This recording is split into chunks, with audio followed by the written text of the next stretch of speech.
मैं ओंकार हूं।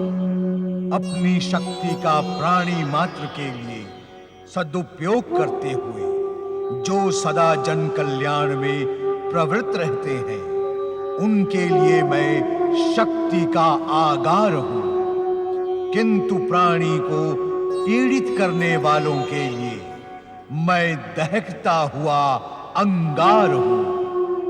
मैं ओंकार हूं। किंतु अपने परम भक्त नारद की अहंकार रूपी दानों से रक्षा करने स्वयं भोलेनाथ प्रकट होते हैं। उधर शुक्राचार्य की प्रेरणा पाकर दुर्गमासुर ब्रह्मा जी की तपस्या कर वरदान में चारों वेद एवं ब्रह्मा विष्णु महेश एवं गणेश से अवध्य का वरदान प्राप्त करने के लिए प्रस्थान करता है। किंतु उससे पूर्व दैत्य गुरु चारों वेद धारण करने के लिए दुर्गम को 2 नई भुजाएं प्रदान करते हैं। देवराज इंद्र तथा समस्त देवगण दैत्य दुर्गम की 4 भुजाओं को देखकर अचंभित हो उठे। शुक्राचार्य की इस कूटनीति के रहस्य ने उन्हें चिंतित कर दिया। सभी ने निश्चय किया कि इस रहस्य को जानने के लिए उन्हें परमपिता ब्रह्मा से भेंट करनी चाहिए। किंतु इससे पूर्व देवर्षि नारद शिवाज्ञानुसार दुर्गम के विषय में ही सूचना लेकर माता पार्वती के सम्मुख पधारे। सदा श्रेष्ठ भक्त बने रहो नारद। माता, मुझे इसी आशीर्वाद की आवश्यकता है। कहो नारद, क्या समाचार है? माता, भोलेनाथ ने मुझे आपके लिए। स्वामी तुम्हें कहाँ मिले नारद? अभी अभी वे आकाश मार्ग में गगन विहार कर रहे थे। एकांगी ही गगन विहार कर रहे थे, मुझे बिना बताए। ये क्या अच्छी बात है नारद? माता, जैसे भगवान भोलेनाथ अनंत हैं, वैसे ही उनकी लीलाएं भी अनंत हैं। भला मैं कहाँ समझ पाऊंगा। मैं तो बस उनका एक विशेष संदेश लेकर आपकी सेवा में उपस्थित हुआ हूँ। तो शुक्राचार्य ने नया दैत्य पृथ्वी पर प्रकट कर ही दिया। माता, यही संदेश लेकर तो मैं यहाँ आया था। भोलेनाथ से प्रोत्साहन पाकर शुक्राचार्य को ये तो करना ही था। माता, ये पातालवासी दैत्य दुर्गम बहुत ही भयानक और विकराल है। मुझे ज्ञात है कि दुर्गम को स्वयं भोलेनाथ, श्रीहरि, ब्रह्मा जी एवं गणेश से अवध्य का आशीर्वाद प्राप्त है। माता, फिर तो ये तीनों लोक में सर्वनाश की भूमिका रच देगा। नहीं नारद, इस दुर्गम के सर्वनाश की भूमिका इस बार स्वयं मुझे रचनी है।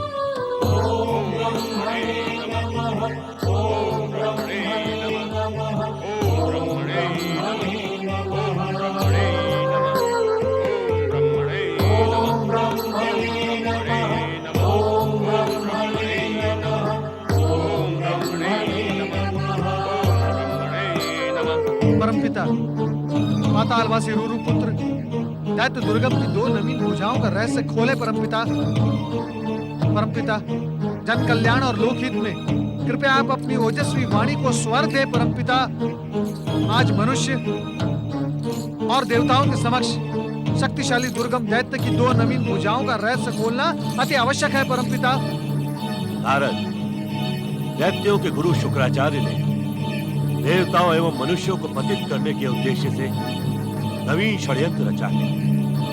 दुर्गम के माध्यम से शुक्राचार्य समस्त लोगों को अज्ञान के अंधकार में भटका देने का इच्छुक है। अज्ञान का अंधकार?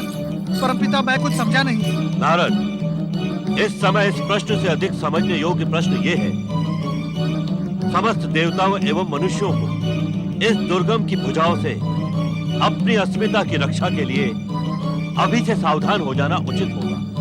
राम परमपिता ब्रह्मदेव, आप सभी दुर्गम दैत्य की 2 नवीन भुजाओं के रहस्य की गुत्थी सुलझाने हेतु ब्रह्मलोक में उपस्थित हुए। सत्य कहा परमपिता। देवराज, यदि मैं दुर्गम की अखंड तपस्या की दृष्टि से कहूं तो ये संकट काल में आप देवों और मनुष्यों को धर्म और भक्ति के मार्ग पर दृढ़ हो जाना आवश्यक है। अन्यथा दुर्गम अपनी 4 भुजाओं के लिए हमसे जो वरदान पाने का इच्छुक है, वो देवों और मनुष्यों की संस्कृति के पतन का कारण भी बन सकता है। किंतु परमपिता, अपनी जिज्ञासा को विराम दो नारद। इस समय से अधिक कहना हमारे लिए उचित नहीं होगा। ओम ब्रह्मणे नमः।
दुर्गम का तब तो भ्रष्ट हो गया देवराज।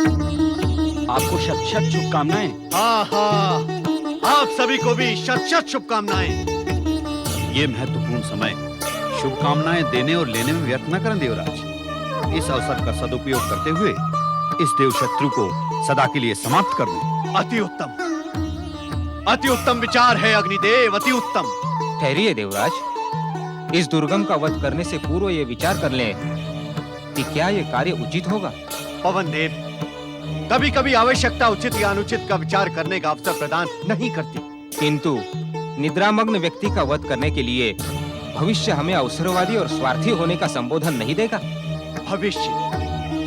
भविष्य हमें वही संबोधन देगा जो हम कहलवाएंगे। भविष्य के संबोधन कहे नहीं, कहलवाए जाते हैं पवन देव। इसीलिए आप इस कार्य में बाधा उत्पन्न ना करें, क्योंकि ये कार्य समय अनुकूल देव एवं मानव संस्कृति के पक्ष में है। हाँ देवराज, यदि शुक्राचार्य यहाँ आ पहुंचे तो हम ये महत्वपूर्ण अवसर भी खो देंगे। तब भविष्य हमें कभी क्षमा नहीं करेगा। अग्निदेव, आप तो कूटनीति में शुक्राचार्य के भी गुरु हैं। इसलिए देवराज, अग्नि एक विनम्र सेवक और क्रूर स्वामी होता है। ठीक कहा आपने। आइए चलें।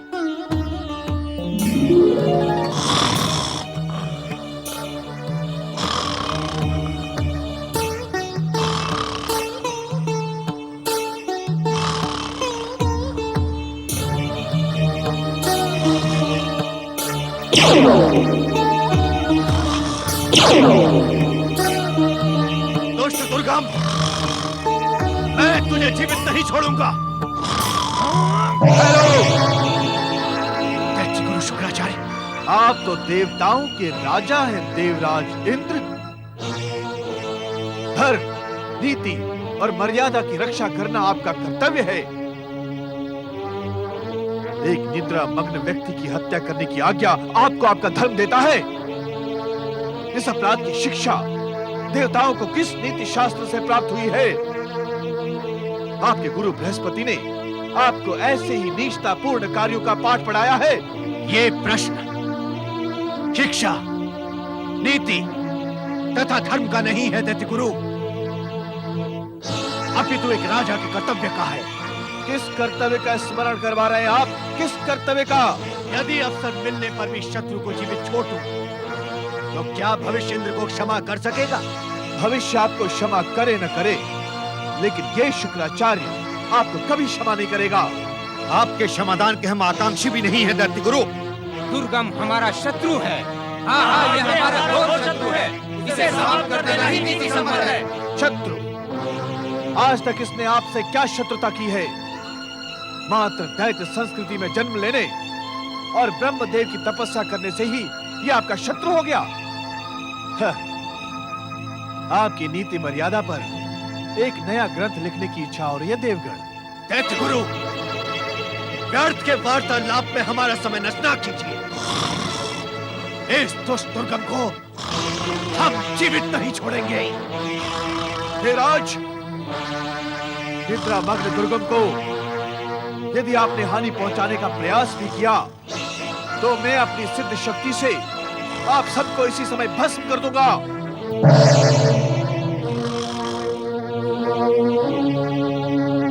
अपने भक्तों को नीति का पाठ पढ़ाओ। जगत पालक श्री हरि विष्णु, नारायण नारायण। श्री हरि, नारद का प्रणाम स्वीकार करें। नारद, दुर्गमासुर की 4 भुजाओं के विषय में पूछा जाने वाला तुम्हारा प्रश्न अब व्यर्थ हो चुका है। श्री हरि, मैं कुछ समझा नहीं। नारद, दुर्गमासुर ने थककर अपनी तपस्या का त्याग कर दिया है। अब वो पुनः तुम्हारी तरह ही 2 भुजाधारी हो गया है। श्री हरि, ये तो शुभ समाचार है। समस्त जगत एक भयानक विपत्ति के सम्मुख जाने से बच गया। नारद, ये प्रसन्न होने का समय नहीं है। श्री हरि, दुर्गमासुर की तपस्या की समाप्ति ये प्रसन्न होने का ही तो विषय है। भले ही दुर्गमासुर ने थककर अपनी तपस्या का त्याग कर दिया हो, किंतु शुक्राचार्य की महत्वाकांक्षा थकने वाली नहीं है। वो पुनः उसमें तपस्या का उन्माद जगाकर दैत्य जाति के पुनरुत्थान का प्रयास करेगा। नारायण नारायण। तब तो मेरा प्रश्न व्यर्थ नहीं हुआ भक्तवत्सल। मैं तो केवल ये जानने का इच्छुक हूँ कि परमपिता ब्रह्मा जी को प्रसन्न करने के पश्चात दुर्गमासुर कौन सा वरदान मांगेगा। कौन सा नहीं नारद, कौन से वरदान। दुर्गम अपने गुरु शुक्राचार्य की प्रेरणा पर ब्रह्मा जी से 3 वरदान प्राप्त करेगा। ये तीनों ही वरदान अद्भुत तथा दैत्य शक्ति के पुनरुत्थान के लिए पर्याप्त होंगे। इनसे देवताओं तथा मानव जाति के पतन की संभावनाएं बढ़ेंगी। प्रभु, नारद, तुम देवों के ऋषि तथा समाज कल्याण के सबसे प्रखर कार्यकर्ता हो। इसीलिए इस संकट की घड़ी में तुम्हारा कर्तव्य है कि तुम देवताओं और मानवों को धर्म और चरित्र रक्षा के लिए सावधान करो। किंतु श्रीहरि, रोचकता तथा अभिनय से नए नए प्रश्न करने का स्वभाव इस समय छोड़ दो नारद। तुम्हारे कर्तव्यों का निर्धारण हो चुका है। शीघ्र ही सारी घटनाएं तुम्हारे सामने स्पष्ट हो जाएंगी। फिर प्रश्नों की आवश्यकता ही नहीं रह जाएगी। जो आज्ञा श्रीहरि। दुर्गमासुर, तुम्हें दैत्य माता दिति, महान दैत्य जाति एवं मेरी सौगंध है कि अब तुम ब्रह्मा से वरदान प्राप्त करने के पश्चात ही तपस्या से उठना। दैत्य गुरु, आपने अधर्मी इंद्रादि देवताओं से मेरी रक्षा कर मुझे नवजीवन प्रदान किया है। मेरी हर श्वास आपको समर्पित है। आप मुझे आशीर्वाद दें कि मैं वो सब प्राप्त कर सकूं जिसको प्राप्त करने की आज्ञा आपने मुझे दी है। दुर्गमासुर, मेरा आशीर्वाद सदैव तुम्हारे साथ है। जाओ, तुम अपनी तपस्या में सफल हो। अब देखना दैत्य गुरु, आपके आशीर्वाद से मैं दैत्यों की प्रतिष्ठा प्राप्त करने के साथ साथ दैत्य जाति की महानता का डंका बजवा दूंगा। दैत्य शत्रु देवताओं, अब तुम्हारे सुख भोगने के दिन समाप्त हो गए हैं। देखना दुर्गमासुर, तुम्हारे पतन का कारण कैसे बनता है। ओम ब्रह्मणे नमः, ओम ब्रह्मणे नमः, ओम ब्रह्मणे नमः, ओम ब्रह्मणे नमः, ओम ब्रह्मणे नमः, ओम ब्रह्मणे नमः,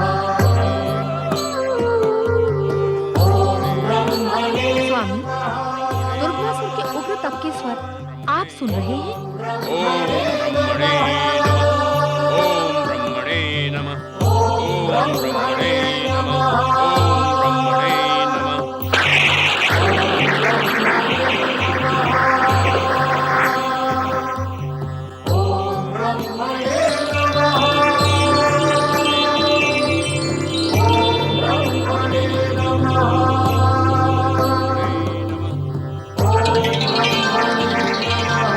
ओम ब्रह्मणे नमः।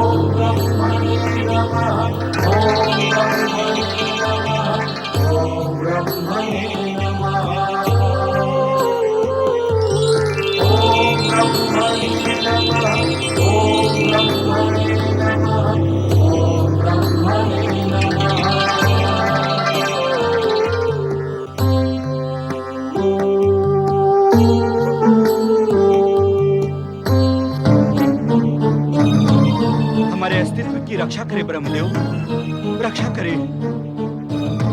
हम आपके सानिध्य में सुरक्षित हैं ब्रह्मदेव। दुर्गमासुर हमारी दुर्गति कर देगा।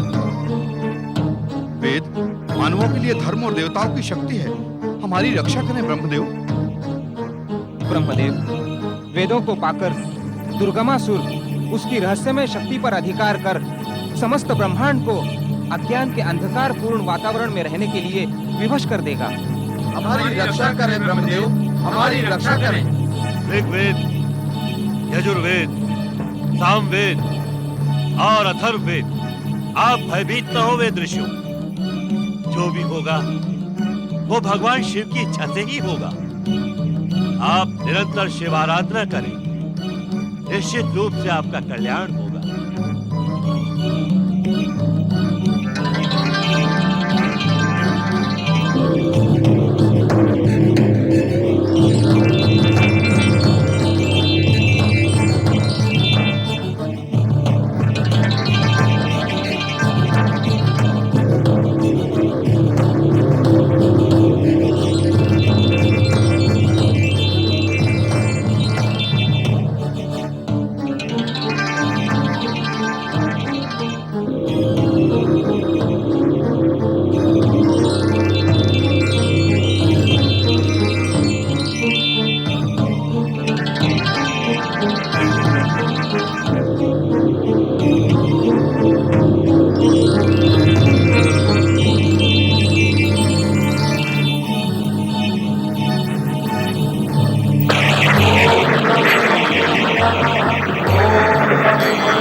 देवराज, इन ज्वालाओं से बचने का कुछ उपाय करें। इस समय भगवान शिव शंकर ही हमारी रक्षा कर सकते हैं। हमें तुरंत उन्हीं के पास चलना होगा।